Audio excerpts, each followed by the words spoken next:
What that is? Discipline. Selfish. No joke.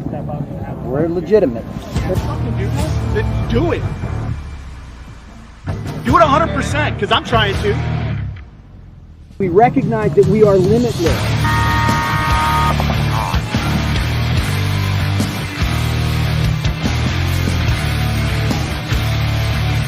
gotta be a champion to become a champion, right?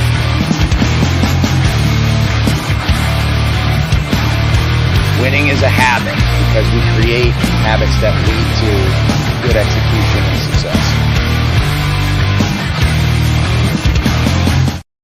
Welcome back to another episode of Major League Paintballs, the Coach's Show. You made it, brother. I knew you'd make it. I'm Coach Mike Bianca alongside my friend and coach Ryan Gray. And tonight we're headed back across the Atlantic. So we take a deep dive into the latest action from the NXL European Series. There are moments during every season when one team stops looking like just another contender and starts looking like the team everyone else is chasing. The question is, have we reached that moment? Ranger Warsaw didn't just win. They've put together a run that's forcing everyone else to rethink the European landscape. Are they unstoppable, or can someone still knock them off before the season comes to a close? And who are the teams in position to do that? But if Rangers become the story at the top, Shock may have authored the story of the season. Just a short time ago, they were sitting 12th in the standings. Now they're all the way up to second. Was this simply one incredible weekend, or have they finally found the formula to stay among the European top elite?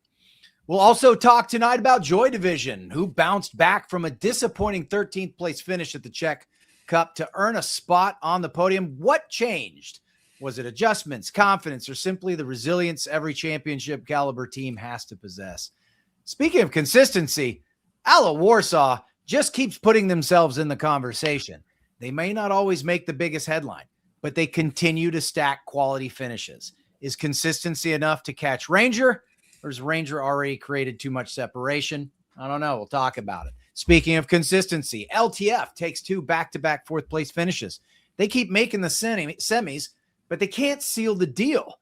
What do they need to unlock that finals performance? And, of course, not every storyline is a positive one, though. Ballistic Scottinger and 5-Star both came into the season with expectations, but this event raised more questions than answers. What happened? And what do they have to do to get their seasons back on track? Finally, we'll update the championship standings, look at where every contender sits heading into the final stretch. So is Ranger Warsaw already holding the championship trophy with one hand, or is there still a team capable of changing the script? So grab your questions, jump into the chat, and let's talk some paintball. Let's get into it. This is episode 120 of Major League Paintball's The Coach's Show. The Coach's Show is brought to you by our awesome sponsors. Our friends over at Max Sportswear continue to be one of the best in the business. Charles he's just a great dude, and him and his team have been producing top quality custom gear for teams, pit crews, and organizations for years. And they've done an incredible job with all of our Coach's Show merchandise. So whether you're looking for custom jerseys, pants, gloves, packs, or just about any other soft goods, Max Sportswear will work directly with you to create exactly what your team needs. If you're looking for quality, service, and attention to detail, look no further. Get Maxed. All right, if you're serious about improving your game, then you have to be a member of BKI Paintball. That's the best knowledge in paintball. Learn directly from some of the game's greatest minds, including Tyler Harmon, Ryan Greenspan, and this guy over here, Ryan Gray, and many more. Whether you're a coach, a player, or simply a student of the game, BKI gives you instant access to professional level instruction anytime, anywhere. It's like having your own private paintball clinic right there on your phone or computer. Head over to bkipaintball.com and start learning today. And while you're there, don't forget to support Team USA. The Coach's Show is also proudly sponsored by Virtue and Bunker Kings, makers of premium paintball gear trusted by professionals around the world as well. So don't forget, they're running a bunch of deals right now. Don't forget to check out the Control Loader. It's smaller, lighter, perfectly balanced, and built around Virtue's legendary jam-proof feeding system. Every serious player demands that sort of thing. Visit bunkerkings.com/TCS customize yours today, or head over to bunkerkings.com to check out their full lineup of industry-leading gear. Play with the gear the pros trust. Play with Virtue and Bunker Kings. All right, let's go, Ryan. Sorry. Is our intro getting too long? I think maybe I do get a little chatty there. I'm trying to make it dramatic, trying to build tension and drama. I like, and there's the European League now. I mean, it's there's so much parity other than the team who's winning. Yeah, that's it, right? But all the other places, I shouldn't say that. Like Ronhold Dynamite's been relatively consistent. Ballern has been incredibly consistent, right? First year pro team. They have done a great job. Breakout Spa's been pretty consistent, but kind of a lot of moving spaces, which we'll get into as we kind of go down the list of teams. But yeah, man. So you kind of in your intro, you talked about Ranger Warsaw. Really grasping the trophy with one hand. I mean, technically, yes. I mean, there's one event left. Totally. Right. I think we're going to see him over here in America, hopefully, at World Cup. 4 points away. Yeah. Right. I talked to Coach Patrick. He said, if we get the opportunity to come to World Cup, we're coming. So that's really exciting. Keep in mind too, there has never been a Polish team to win an NXL event in Europe. And now they've not only done it, but they've done it back to back. Yeah. Right. They could do something that we had never seen before, but just saw 2 years ago with Scalp winning all 3 NXL Europe events. Ranger Warsaw is certainly on that path. That's true. That's true. And that's a great question at Finis08. We'll probably address that. He's getting ahead of us right now, but he's asking the question, how do they replace Chavez for World Cup, since he would obviously be playing with Fit? That's a great question. We'll talk about it here in a little bit. But now, don't get me wrong. I mean, I thought Xavi, and we'll talk about this a little bit more. I don't want to get ahead of myself. Only 3 teams were undefeated coming out of the prelims. Ranger Warsaw out of bracket A, ALA Warsaw out of bracket B, another Polish team, and Joy Division out of bracket C. Both Ballern and LTF would come out of bracket D with the 3-1 record. The Sunday field would round out to include Attrition, who made it in with a 2-2 record behind Ranger Warsaw. So Ranger Warsaw 4-0. The next best team is Attrition with a 2-2, and that's out of bracket A. Shock from bracket B with the 3-1 record. Ronhold Dynamite 3-1 out of bracket C. And the 2 wild cards, both with a 2-2 record, were Section out of bracket B and Carnage out of bracket D. Carnage would use their opportunity to narrowly defeat Attrition 4-3 in the Ochos, while Shock pretty much controlled Section with a 7-3 score. For the record, congratulations to Section, right? I don't know the last time they've made a Sunday. Right, exactly. They made a 6-position jump from 16th at the first event to 6th this event. I don't think we've ever seen them on Sunday, at least since I've been tracking European paintball for the last 2 or 3 years. It's a step in the right direction, but there's obviously more work to do there. Yeah, and it looked like it was going to be a close game, right? Like them and Shock, I think they were tied 3-3, and then Shock kind of ran away with it, changed the tempo a little bit, and we'll talk a little bit about how that played out as things go on. But first of all, what a fun layout. Oh, I mean, just exciting kind of on both sides. Looked like, it was a little bit tough to make it out on the snake side, but you could go on the up and over kind of at will, only saw a couple of guys get caught doing that move. Yeah. Looked like you could run and gun to the corner even. Yeah. In fact, it looked like running and gunning to the corner was safer than going to that Maya. It did seem that way. I wanted to comment because you make a great point, because you and I are always talking about layouts, and it's rare to come across one of those layouts that has what appears to be an even attack across the board. The center for this was incredibly strong, but I felt both sides were just as attractive, right? You could close and finish or surprise from pretty much anywhere on this layout. It looked the word I would use is dynamic. I don't understand this question. Do you see it? Sean Countryman, what's the backstory on European teams? Oh, wait, that's not anything in either one of the leagues, as well as some BK roundabout players we can't even get in to explain how to play. Sorry. I don't know what that means. Sean Countryman 5902. Yeah. I'm not tracking. Give us some clarity. Yeah, give us some clarity there. So we'll come back to you on that. But yeah, so yeah, I don't want to mess it up, but I want to talk about the tempo shifts from a specific American team. But in the quarters, Shock would defeat ALA Warsaw 6-3. Once again, my guess there is there was a significant tempo shift. And a big change, right? Like they play ALA Warsaw in the preliminary rounds, and ALA Warsaw beat the brakes off them in the prelims. 8-2, right? So Shock's only loss in the preliminary round came at the hand of Warsaw, and it was a whooping. Yeah, so yeah. But, and we talk about this a lot, really hard to beat a team twice in a row at the same tournament. 100%. Right? Really, really difficult to do. So good on for Shock coming back and winning in the fashion in which they did, which again was really high tempo. We're going to show kind of a clip of that here in a second. I think it's ALA. Yeah. So really exciting match. Yeah. It from what I understand, and unfortunately I only got to catch some matches intermittently. And of course I got to catch the finals.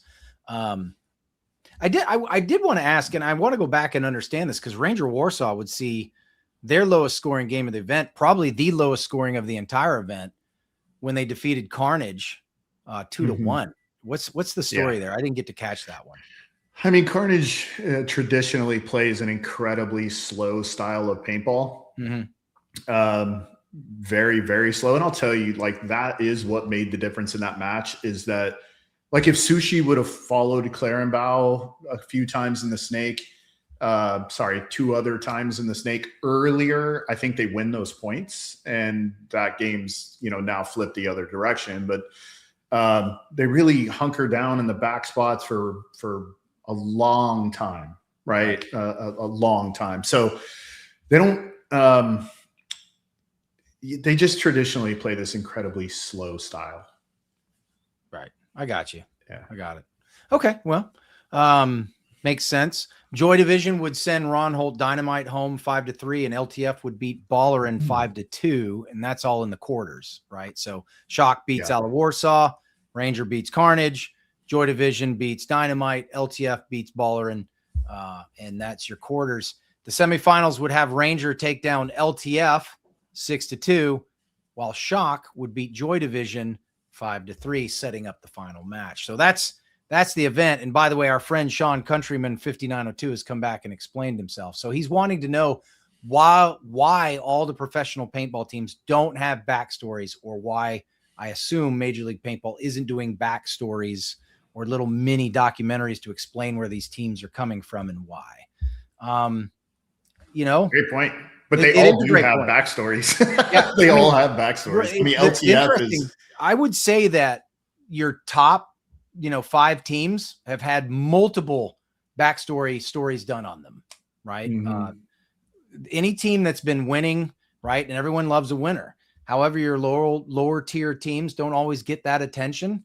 Although I agree, even in the NFL, you can find documentaries on the lower tiered teams. And those are usually the ones I enjoy watching, because I want to know what's going on.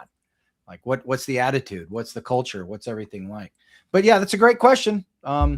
You're not interrupting us. That's what this show's about. It's a good question. It would be nice if we had more backstory on some of these European teams as well as the American teams. So you're good.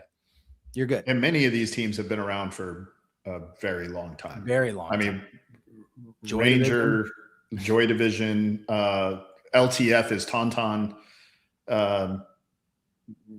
Lucky 15s, right? Manchester Firm. I think even Section and Carnage have been around. These teams have been around a really long time. A long time. So they have a story for sure. And I agree. It would be cool to have more of that kind of content out there. Yeah. It'd be interesting. Breakout Spa is another one. So Yeah. Yep. But that's obviously not what we do here. But yeah, that would be cool to get some behind the scenes and some of that. 100%. All right. So we've set ourselves up here. I know you've set up some video to talk about. Is the first thing you wanted to talk about before we got to the finals was you wanted to talk about a couple of other things, a couple of topics that I find No. No? What do you mean before we got to the finals? These are after kind of your preview of the event. Okay, because I know there was certain players that were going off for certain teams, and I thought maybe you might have some highlights. Oh yeah, like again, and I kind of said this after their last one as well. I just thought they, from a coaching perspective, they did a really good job with Chavez, Magic, and Frank. Like where 100%. They placed those guys and how they created different tempos on each side of the field and utilized the off the break shooting of Chavez and Magic, who are both excellent first attackers, but also just incredibly valuable off the break. I don't know that any other team at the event was as good off the break as Ranger Warsaw. You and I talked about this earlier, and I almost sent you an email this morning for you to check me, right? For me, and I don't want to blow it all early, but for me, when it came to the finals match, which is the one I got to see in its entirety, for Ranger, the difference was obvious in the first half. Well, it continued into the second half as well. Guns on the break and first engagements were overwhelmingly in favor of Ranger that first half and most of the second half. I believe they won. There was only 6 points played in the first half, and the rest of the points all got played at hyper aggression in the second half. But 4 of the 6 breakouts, shooting at least one body, those points. In addition, I mean, almost immediately, if they didn't shoot them on the break, that first engagement, you'd see 1-2 shock players coming off. But I believe that combination of Chavez, Frank, and I'm going to butcher his last name. Is it Krige or whatever, and Magic. I mean, those 3, my goodness, great composure and the field awareness. With those 3 on the field, Shock was having a serious survivability issue that first half. Alabama boy trying to say Polish names. Yeah, it's true. Magic. Yes. Magic. Magic. Pasternak. So going into the finals, like honestly, first of all, I was shocked to see Shock make it that deep, considering, you know, kind of their performance at the last event. They took less players, right, to this event. I thought the young guy that played on the Dorito side was outstanding, you know. But Rory McQuality was a wrecking ball multiple times. They were sending Rory to both 50s on the up and over. They were sending him through the middle of the field. That's one of the clips that I have here that I wanted to show. And this is one of the things that I love about this layout is you had multiple attack channels in multiple different ways. Right. Like if you wanted to attack the snake side, you had a couple of options. If you wanted to attack in the Doritos, you had a couple of options. If you wanted to attack through the middle of the field, you had multiple options, right? Yeah. Just the opportunities, like, again, as a coach for a team that plays a hyper-aggressive style, this is like chop licking time, right? Oh, like I see a layout like this with all of these different opportunities. It's exciting, right? Like this is where, and that's honestly where I see a team like Carnage, and I'm like, you've got great attackers. Like Clarenbeau on his own is a great attacker, right? I know he's normally starts out as kind of a semi-attacker or a 3, but he really, when he wants to go attack, like he can attack at a very rapid pace. Same thing with Sushi and some of the other guys that play on that team. Like they have the guys to be able to play at a higher tempo. They just make a decision. And I think on this layout, probably not the best decision. So I want to play this clip really quick again because I like it. Because it's fun. Yeah. Yeah, I've pulled up my full screen now so I can truly enjoy it. So this is Rory. Oh, no. There we go. Shoots that guy, shoots that guy, shoots that guy, and shoots that guy. I mean, just what a cool moment, you know? And then waves everyone off. I thought, you know, Yeah, besides him, I got it. I We're love good. that point, right? Your point is awesome. You're showing, look, these things could happen. And if you wanted to play an up tempo, and we saw it from Shock in the finals, you can play this up tempo, and it was paying off if executed well. I thought Paul Everett played well too for Shock. He did as well. They only had 6 guys, right? Yeah. And they all played well, right? They Otherwise, they don't end up in this situation. I got to highlight Ryan too. Ryan Hoskinson played outstanding. Yeah, He did. outstanding. I mean, the snake was a little bit challenging. If you got on the outside snake, it was a little bit tough. And I thought he played it great. His tempo, he backed up when he was supposed to. He attacked well. I thought he could have attacked at a higher pace, but that's always my opinion. Right. But I really thought Ryan played outstanding. Mark did a great job as kind of being that support role and going which direction he needed to go. But it really seemed like the tempo that Shock was going to play was dictated by Rory. Kind of whichever side they sent him to or through the middle dictated the tempo and pace in which they were going to play on that side. Yeah, I'm trying to, you know, I need to go back and watch more, but it almost seemed like it was prevalent on he was making a read as he went up, and he would counter. It's like, okay, I see this, it's wider here, so I'm going to push here, or it's shorter here, I'm going to push here. I don't know if that's true, but I'd like to know. It felt like it. It felt like there would be an intent. I'd like to know. There would be an intent, right? Because you'll see. The reason what's making me choose is that stutter step he does with his feet as he enters the center. He'll do.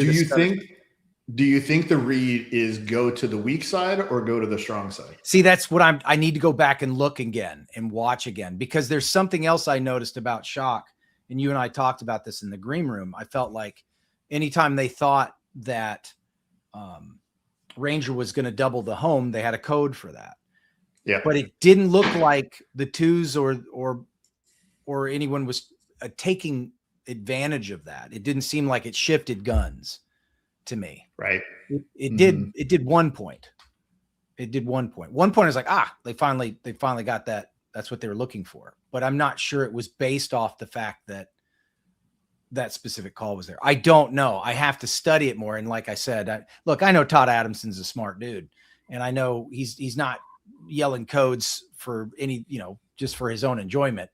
He wants his guys to adapt to that. But I do feel like it did seem like he would go up, do the stutter step. And I'm trying to figure out, I'm going to go back and watch.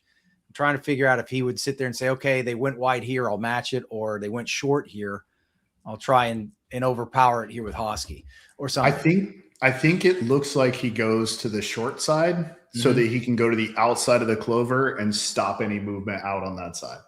Kind of what it looks like. Makes sense. And then overpower that with Hosky or whoever was wide with him. But I also don't know if that was luck. Like where the play is designed that he's going to go that way. And, maybe they are shooting outside of the temple on the snake side. Right. To make that guy stop short or shoot him if he's trying to go to the corner or wide. And so maybe it is just a play design element, but that he is supposed to go that way off the break. That's an interesting thing. Maybe we can get Mark in here or Todd and kind of talk through that, because that's interesting. I would like to see that. It's just something I noticed. So I don't know, right, wrong, or indifferent. I could be completely off, but I like the way they did it. It worked. Yeah, same. And they kind of continued, both teams go ahead through the semis.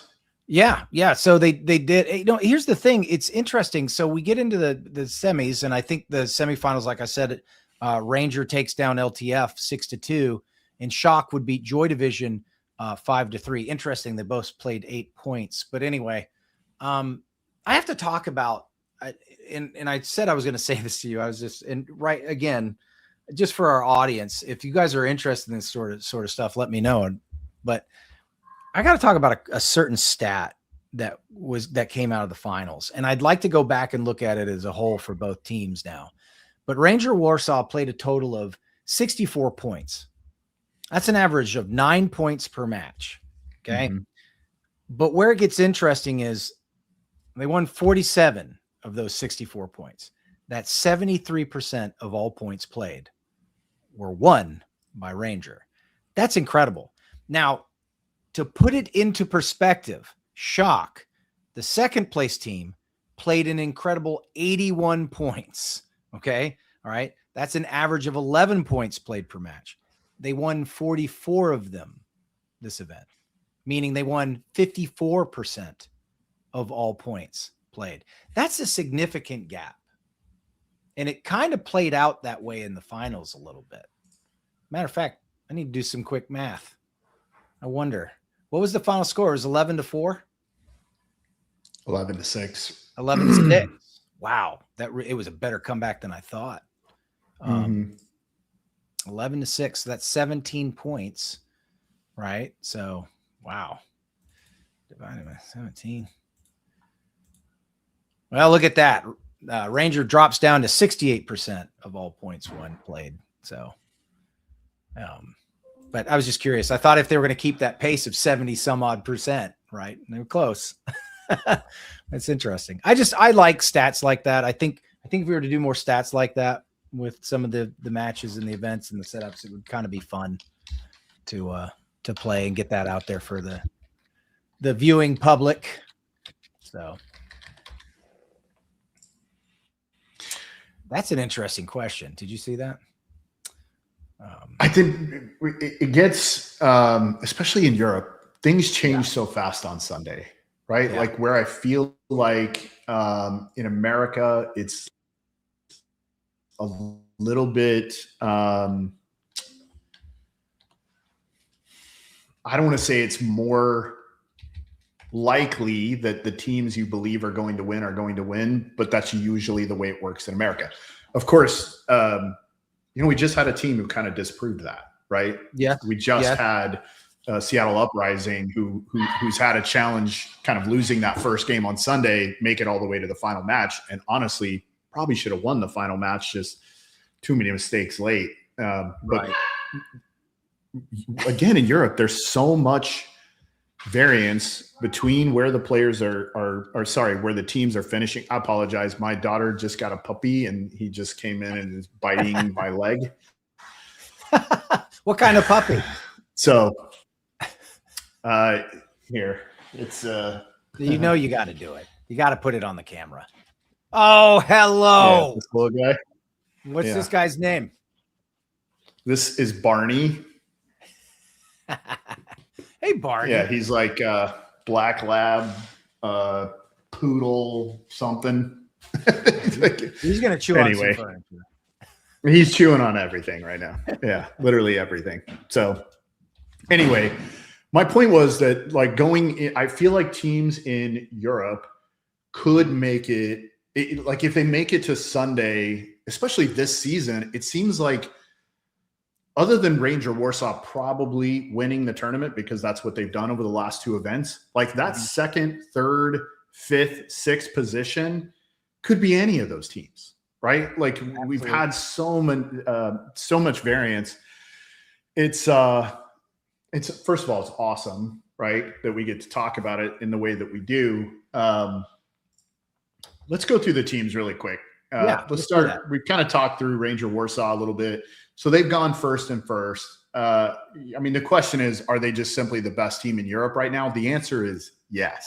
Yes. Not only are they the best team in Europe right now, but by a long way. I mean, they are 64 points ahead going into the final event. To give you some perspective, they can place fifth. Yeah, they're they can place fifth and still win the series, right? Like that's impressive. That's impressive, the amount of points that they have up on the second place team. Don't get me wrong. ALA has played really well, but a second and a fifth against a first and a first, it's a big deal. A big difference. So what the question that has to be asked here, and I think there's a couple, is what separates Ranger from everyone else? And I think you and I've alluded to it already. Right. It's great off the break shooting and amazing control. Right. Right. Not losing those first engagements. And I think a lot of not losing the first engagement is they don't have to be in it. Right. No. Like they're so good off the break that if they shoot an edge guy, they can just keep the next guy from getting out. They don't have to necessarily engage in a gunfight with that player. They right? do that They can just wait for them to make a mistake. That's right. So I think they'll do those things incredibly well. And then the other thing is, are they winning with talent, systems, or discipline? Right. And I think it's a bit of a combination. I agree. I think it's systems, discipline, and talent. Something you mentioned, winning those first engagements, on the shot breaks. But even when they're quick at recognizing where those kills are coming from, they're creating pressure there, putting the opponent on the heel, and then the zone control from that point on. Right? They let the team kind of kill themselves. They're doing that really well. They have this like a really good measured approach, right? Like they would, if you were to take the best fast parts of Legion and the best fast in slow parts of Damage or Impact and kind of meld it into one point, they switch pace on you. It's kind of like Paintball Fit. Yes. They play like Paintball Fit. I mean, and Chavez has, it seems, instilled this same system. Yeah. It's good. It's good. So let's talk about that. It was asked earlier. Let's talk about that. So what do they do at World Cup? Because Chavez obviously will be playing with Paintball Fit. This happens every year, just so everyone knows. Usually a couple of the teams of the three from Europe. So if you don't know, the top three teams from Europe are invited to the World Cup. Okay. Right. If any of those teams can't go, it goes down to the next one. So as of today, Ranger Warsaw, ALA Warsaw, and LTF would all get a bid to come play in the World Cup. All three of those teams have a pro who's already playing on an American team. Exactly right. So all three of those teams would lose that player. So ALA Warsaw would lose, I believe, Axel. Mm-hmm. Yep. So they would lose Axel, who would be playing with Tauntaun. LTF, I think, has Thomas, right? Spitzma. I think so. Yep. Yep. So Thomas would obviously also be playing with Tauntaun, and then Ranger Warsaw would lose Chavez. Right. The reality is you can't replace any of those guys. No. What they do, you can't replace. So inevitably what ends up happening when those players come is they're feeling it out for a little while, or they pick up other players from other European teams that didn't make it to come play with them in America.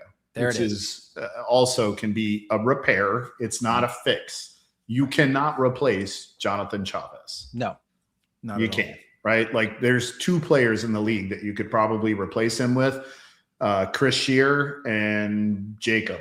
That's probably it. Jacob Edwards. I don't know that you could replace him with anybody else. So same thing with the other two guys. You can't really replace them. So I know Clarenbaugh came last year and played. It's just his team didn't make it, so he ends up. I think he played with Joy Division, and so Joy Division also had 2 or 3 of Ron Holt Dynamite playing with them last year. So I think Harry played with Joy Division last year too, didn't he? I'm talking about at World Cup. Oh, at World Cup, that's right. Yeah. Yeah, I agree. No, I don't disagree. We should say that. So, finish 08. Honestly, Ranger might have an easier time playing without their American pro than the other two teams. I think you're onto something. They're familiar with the system, right? They know what it requires. They seem to learn very well.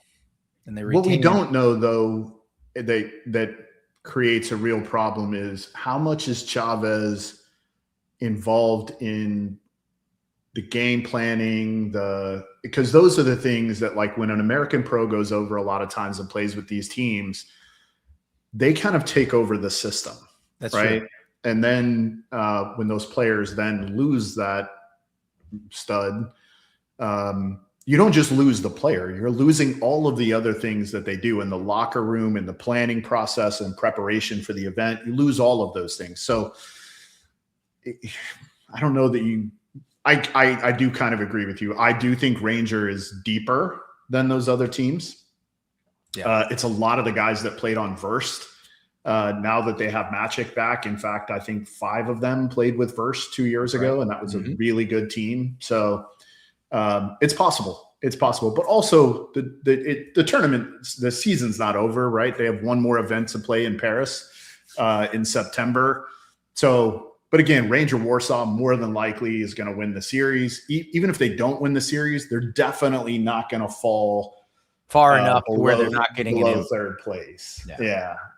Unless, like, I don't know, something horrific occurred, it's just probably not going to happen. So Rangers coached by, and I'm going to butcher this Alabama boy doing it again, but Slawomir Paycheck. Yep, that was pretty good. Paycheck. Oh. Okay, excellent. That was pretty good. My guess is, I mean, if you're around a pro like that, you're not just sitting there going, okay, we'll do what you say. I mean, you're taking note, you're listening, and you're probably, if you're smart, you're asking him questions. Hey, why did you make this decision? If Chavez is the one kind of taking the reins? And if you're taking good notes and you understand the why behind it, you and I talk about this all the time. There's absolutely no reason why you can't prepare your team the same way. I absolutely agree. And he is a smart guy. I got to work with them last year. He's a very intelligent guy. He's very inquisitive. And he did mention multiple times throughout, kind of my time with them last year, hey, I need a one over here, right? Like, I think I'm good here. Now I need somebody to match it over there. And bringing in Chavez was crazy intelligent, right? So he's a smart guy. He's doing the right thing. So, so ALA Warsaw, talk a little bit about them. The second and fifth. LTF is what? 14 points behind ALA Warsaw with a fourth and a fourth. They're close. They're close. Mm-hmm. Very close. So, Ron Holt Dynamite with a third and a seventh. Right. And we have to mention too, Isaac from Ron Holt was injured, so was unable to play at the event. Isaac is a big part of that team. He's really important. Right. So I don't know what's going on with him. I think his dad told me he had like a knee thing, so he ended up having to sit. It was either a knee or a hamstring strain. So either one, I hope he gets it fixed soon because he is coming over to train with us. Yeah. I'm looking at this, and this is incredible. The top 4 teams, obviously Ranger Warsaw has 2 firsts, and you and I have alluded at this. The second place team has a 3-position spread. The third place team was consistent. The fourth place team has a 4-position spread. The fifth place team, which is shock now, ranked, has a 10-point spread between their 2 finishes. This is what I was talking about just a second ago. Exactly. This is what I was saying. All over the place, man. This is a exactly shotgun. What I was saying. Someone took a shotgun with some number 8 shot and went blah. That's exactly what I was saying. Yeah, Balleran's been consistent, but then Joy Division from a 13th place to a 3rd place. Carnage relatively consistent. Lucky's go from 8 to 14. 5-star big drop. Huge drop, right? Missing Arturo Andrade, which is obviously a massive loss. Breakout spot consistently, still not making Sunday, which is kind of still a little bit shocking, knowing who's on that roster. London Attrition jumping up 6 points, takes a 6-point jump, which is great. But again, all over the place. Offenberg, 5-position different. Ballistics, a 14 5th to 19th difference. Wow. It's just second, a 6-position jump. Austin FSU consistent 14th and 13th. Manchester Firm jumps 18th to 11th, just missing Sunday. Scout consistent, PP consistent, and of course the bottom team consistent. Yeah, they finished 20th. So I do want some retribution here. I said that Austin FSU would be somewhere between 14th and 16th place. Well, you kind of landed on that one, didn't you? Because they finished 14th and 13th and currently sitting 16th in the standings. Well played. You know, I'm trying to figure out what happened between last year and this year between PP Arena and Scalp. Both those teams had Scalp is gutted. That's true. Gutted. Scalp got gutted. Gutted. So I think there's one player there from last year. Okay. Gutted. Wow. Okay. Lost funding. Lots of problems there. Yeah. Okay. Lots of problems. What was the other one you said? The other one was PP Arena. They had some. I don't know on PP Arena. I mean, like Breakout Spa won the series last year, and they're 11th and 12th, and we know what happened there, right? They fired their coach and don't bring Chris Shear back. Yeah, that's my face. Yeah. Win the series. Let's make a bunch of changes. There you go. Make a bunch of changes. Crazy. Yeah. But anyway, I was gonna 5-star. I kind of wanted to talk about them just a little bit. 5-star saw a 10 position from the first event where they took 6th in Czech Republic and then took 16th. But now they were in the bracket. They were in the bracket with Shock and ALA Warsaw, who both handed them big losses. And again, they didn't have Arturo.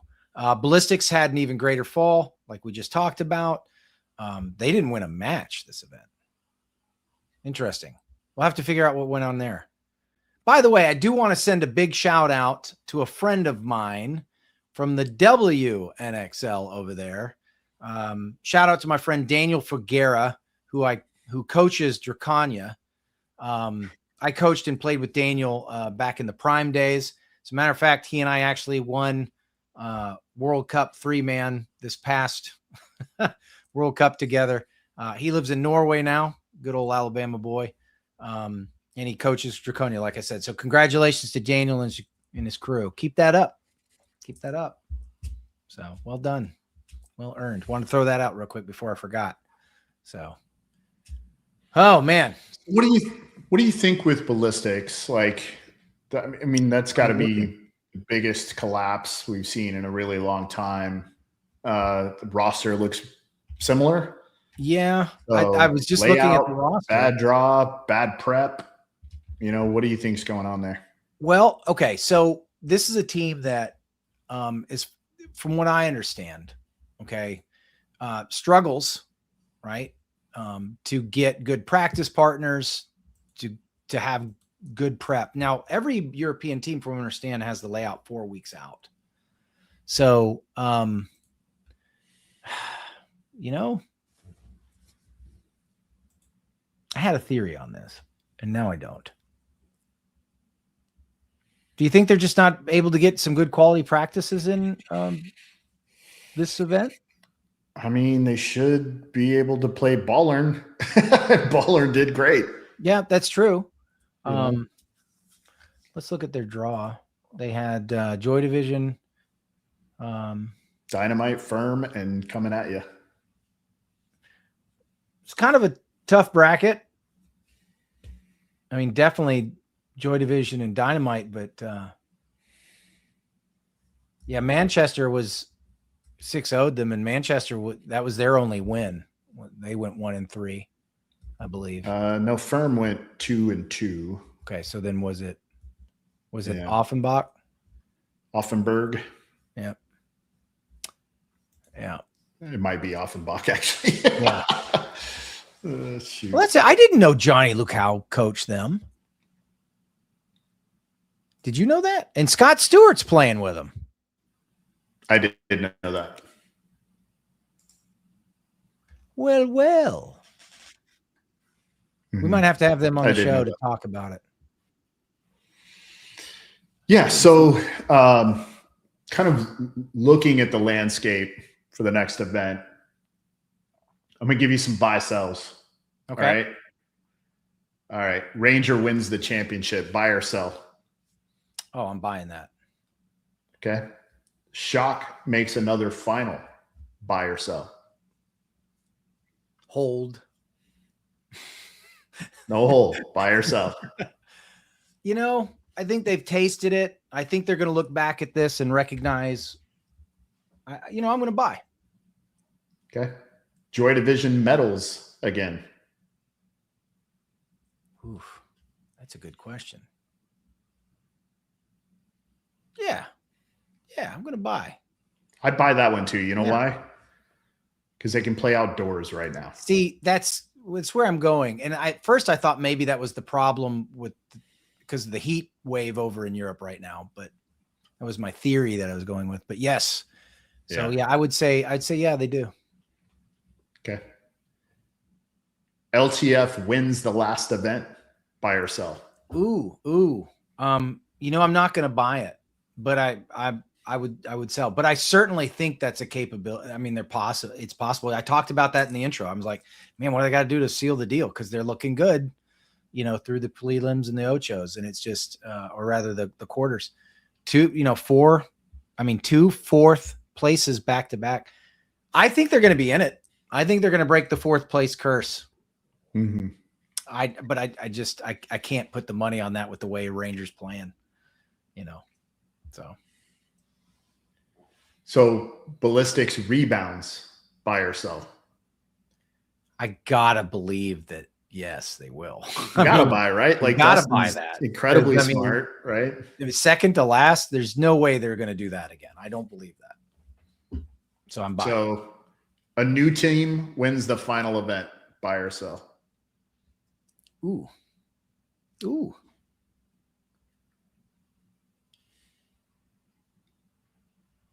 I want Ranger to win. I do. I want Ranger to win. I love the story. I love the idea of a team doing this, right? Winning all the events. I think that's great. A lot of pressure now on them to do it, though. A lot of pressure. And in my intro, I talked about, hey, is there still a team out there that can knock them off? And I think there is. So, yeah. But the pressure is really only internal. Oh, right. Because if they don't, they're going to win this. They're still fine. They're going to win the series. I feel that confidently. Do I think they can put 3 in a row? We'll see. I know they're going to win the series. 100%. Agreed. So, yeah. Crazy. So lucky 15s. Yeah. Like, so we lucky 15s has really kind of traditionally been a top 4 team for the last several seasons. Do you think the momentum is just gone there? Do you think, I know at the end of last year, there was talk of like retirement and disbanding the team. They decide they're going to keep the group together. Do you think there's like a mix of things happening this season where it's like guys are like, maybe I should have retired, maybe we should have moved on? You got a few of those guys coming over to America now, right? Yeah. To participate here. Yeah. I think it'll be interesting to see kind of after the last event, if they don't show like massive improvement, what will happen with Luckies. Yeah, I think what you've seen with the Luckies is, they've had a who's who of coaches. Matter of fact, this season, isn't Rainey coaching them this season? It is Rainey Stanczak. It's Rainey Stanczak. And so, you got McGowan over there, you got Green over there. I think maybe it's just because I'd imagine that Rainey approaches things differently than, say, Marcelo or some of the other coaches they've had. So I think it's just getting used to a new system, maybe. That's where I'd like to put it. I'd like to place it. Because Luckies their roster's been pretty steady. It hasn't had a big turnover. So I would think they would understand what it requires in order to be competitive. So it is an interesting, question. But I would think they'll probably do better heading. You would think they would. I mean, it's the British Invitational. They basically had the home, it's at their field. At their field. You would have thought that this would have been, their event. And instead, they actually played much worse than they did at the first event. So, yeah. Let's see. They lost to attrition by 1. They beat Scalp. They barely beat Breakout Spa, and then they got manhandled by Ranger Warsaw. Mm-hmm. So. Yeah, I mean Ranger Warsaw did a lot of that. Yeah, they did. The only really close game, in my opinion, was against Carnage. So yeah, and I think if you're Carnage, that you might have wanted to do that. Absolutely. Yeah. I mean, You they might won their have been first one by like- 6, their second one by 6, their next one by 4, their next one by 5. Then Carnage comes along, they win by 1, then they win the next by 4 and the next by 5. So, I mean, it was Luckies Ranger are always Warsaw. stressful to watch. It's just Did a you see lot that? of points. Crazy. So, insane. Luckies are always stressful to watch. Yeah, Just called that out. agreed. Yeah. McGowan needed Agreed. to play more. All right. I like it. I always think McGowan needs to play more. I don't think he plays near enough when he's with Luckies. He's playing really well with Shock. So Right. I agree. he's playing really well. He was a big contributor to their success at the last event. Yeah. Big contributor.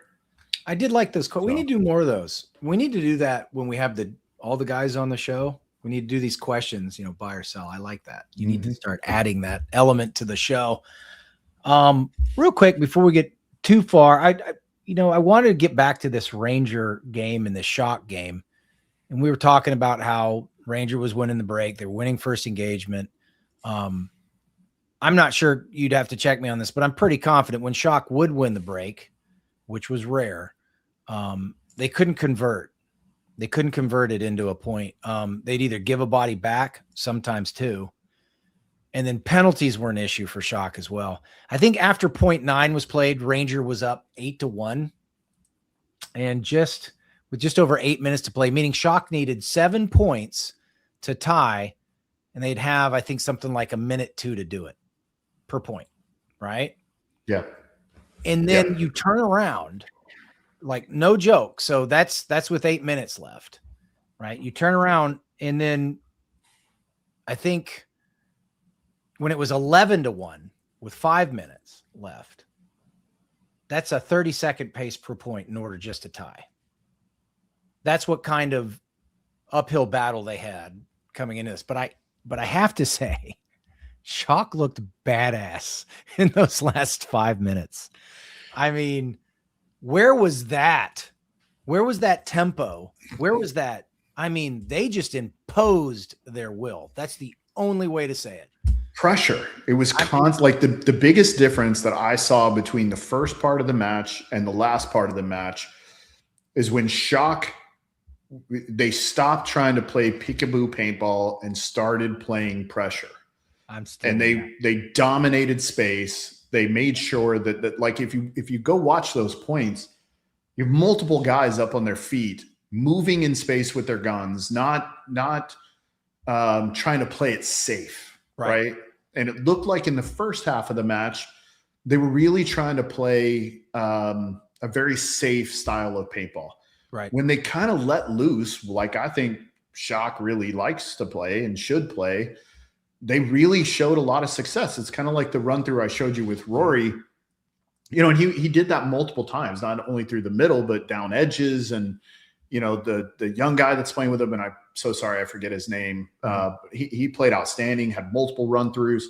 Like when those guys were up on their feet in like very dominant postures, they played a more aggressive pressure style of paintball like we like to play, right? Like one of the things we're always talking about with Red Legion is we want the guys applying pressure all the time, right? There should be this constant concern of, paint is coming from all of these different directions, and the space in which a player has to play in is getting smaller and smaller and smaller, right?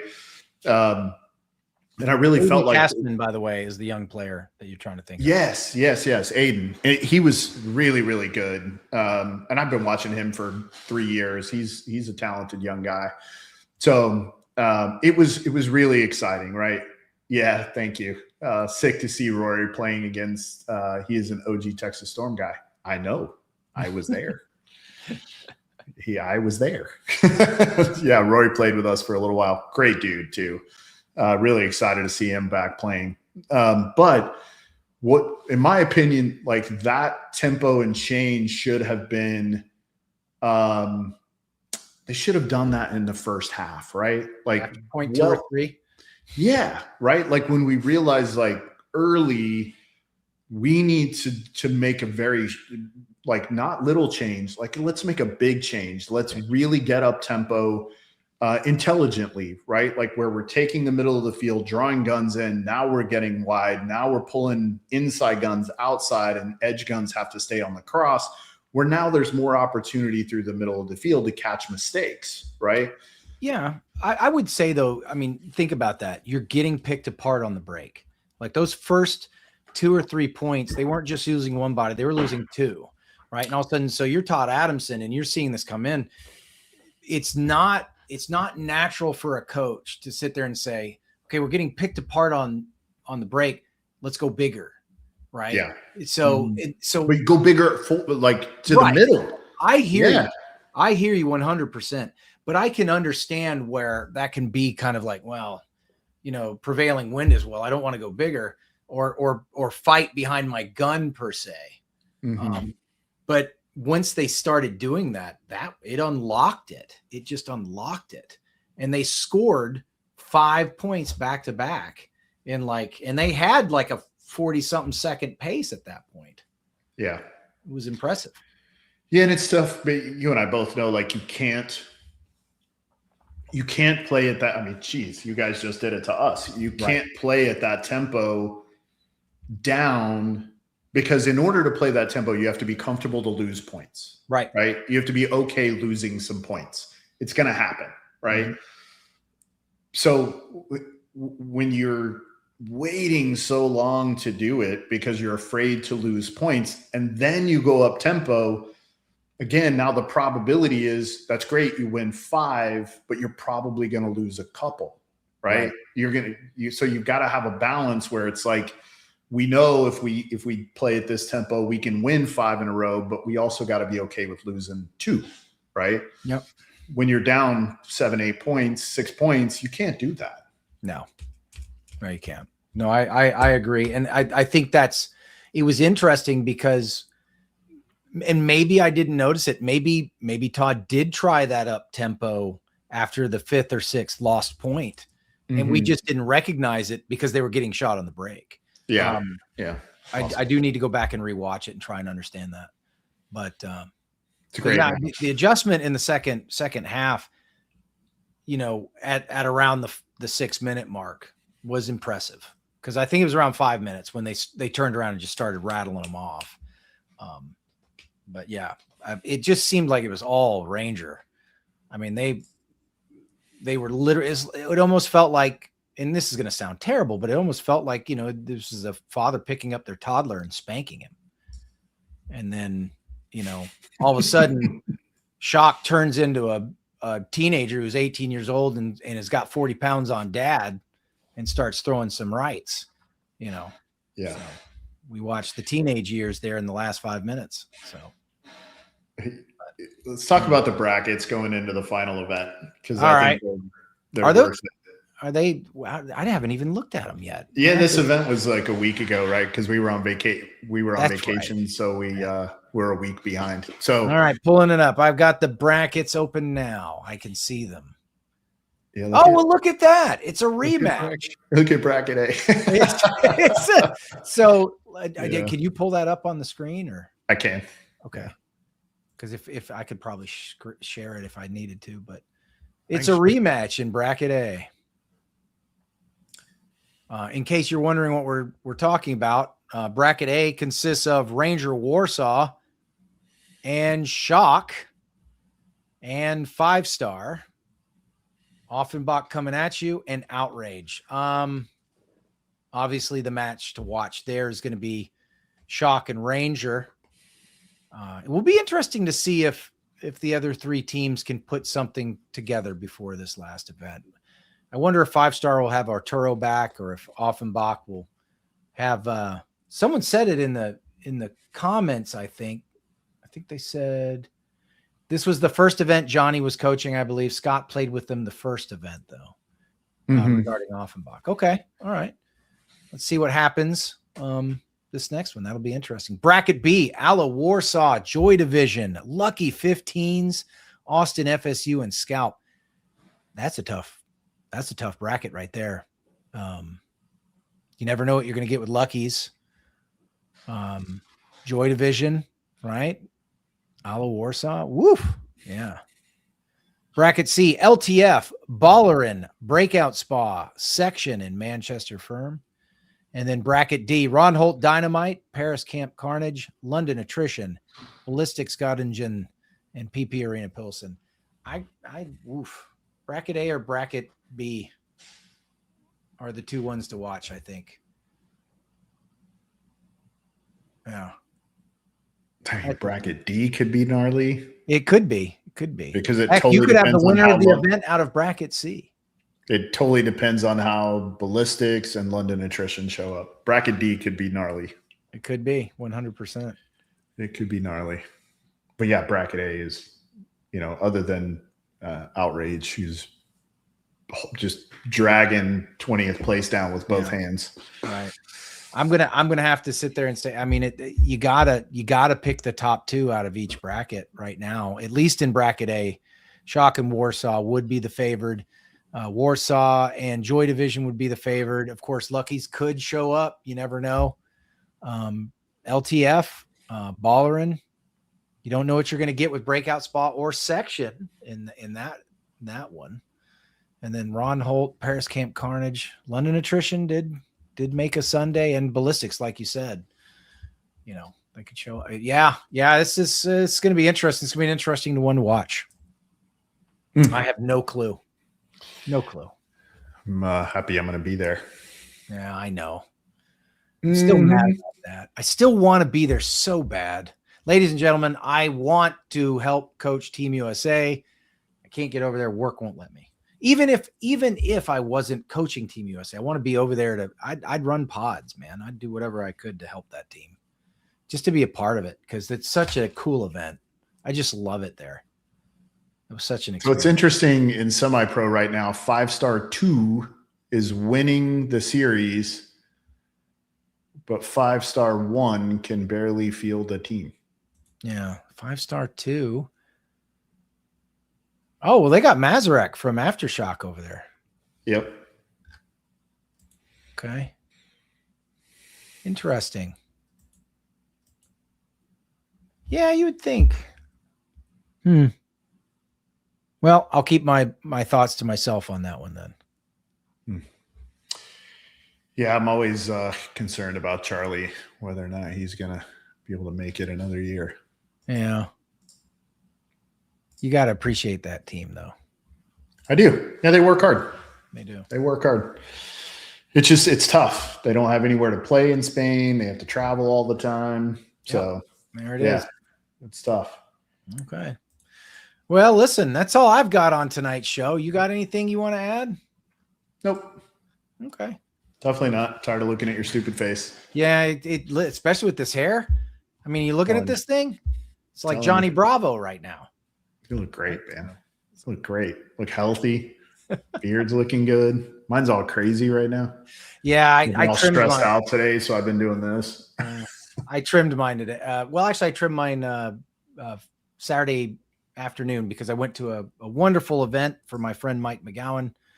He is engaged to be married and will be getting married here in August, actually. So we kind of had a little get together to celebrate that. And so I was like, well, I better look decent and presentable. So thank you to our sponsors, BKI Paintball, Max Sportswear, and Virtue Paintball. Anything else? What are we doing next week? What do you want to do? Ooh. Well, I've got practice, so I'll be traveling. I'll be in Georgia, but I'll be back for the show, of course. I got to maybe we talk about something to do with practice, how to set up practices, how to set up agendas, how to set up. Maybe we do something like that. You guys leave a comment. Tell us what you want to do. Tell us what you want the show to be on next week. Leave a comment. Also, there might be a chance for a coaches clinic coming up soon.